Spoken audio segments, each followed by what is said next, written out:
আটবার ইউনূস আইন অঙ্গকে ভেঙে চুরে ফেলেছে। বাংলাদেশ তো ধ্বংস হয়ে গেছে। আইনজীবীদের বাংলাদেশের প্রথম শ্রেণীর নাগরিক, এদেরকে যখন আপনারা খেপিয়ে তুলতেছেন, আপনারা খুব খুব তাড়াতাড়ি ক্ষমতায় থেকে বিতাড়িত হবেন। জননেত্রী শেখ হাসিনার আমলে যে ন্যায় বিচারটা ছিল এবং সুপ্রিম কোর্টে কোনো রকম তারা প্রশাসনের ক্ষমতা প্রয়োগ করেন, এই নির্বাচনগুলো সেটাকে প্রমাণ করে। কারণ খোকন স্যার, কাজল স্যার একচাটি ভেবে 7 বার 5 বার 3 বার এরকমভাবে তারা সভাপতি সম্পাদক হয়েছে এবং বিভিন্ন সদস্য সহসভাপতি এরকমও হয়েছে। কিন্তু এই ইউনূসের সরকারের আমলে এই বর্তমান যারা কমিটি আছে, অবৈধ কমিটি, তারা জোর করে, তারা কিন্তু এই কমিটির কেউ না, একমাত্র খোকন স্যার ছাড়া তারা অবৈধভাবে জোর করে কমিটিটা দখল করেছে এবং টানা 3 বছর তারা এই কমিটিতে ছিল। এটাও একটু অবৈধ, তারা কখনোই 3 বছর থাকতে পারে না। এরপরে এখন নির্বাচন করলে, নির্বাচন মানে হচ্ছে সকল প্রকার আইনজীবীকে সুযোগ দিতে হবে নির্বাচন করার জন্য।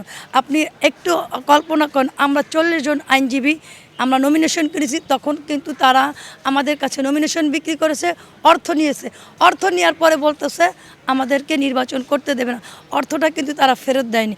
এই যে তারা একটা সততার আশ্রয় নিল এবং প্রতারণামূলক কাজ করলো, আমাদের অর্থটা তারা কি করবে, বারে জমা দিবে।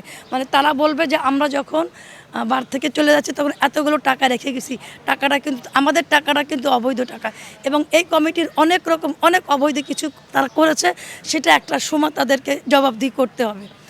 এখন বর্তমান যেটা আমরা বলতে চাচ্ছি যে এখন পরিস্থিতি, আপনি সুপ্রিম কোর্টের চারিদিকে তাকিয়ে দেখেন, এরকম ব্যান্ড পড়া কয়জন আইনজীবী আছে সকাল থেকে আজ অবধি পর্যন্ত, এখন পর্যন্ত আমরা দেখতেছি। এরকম টাইমে অন্য সময় মানে হই হই রই রই করে আমরা নির্বাচন করতাম, ঈদ উৎসব মুখরিত হয়ে।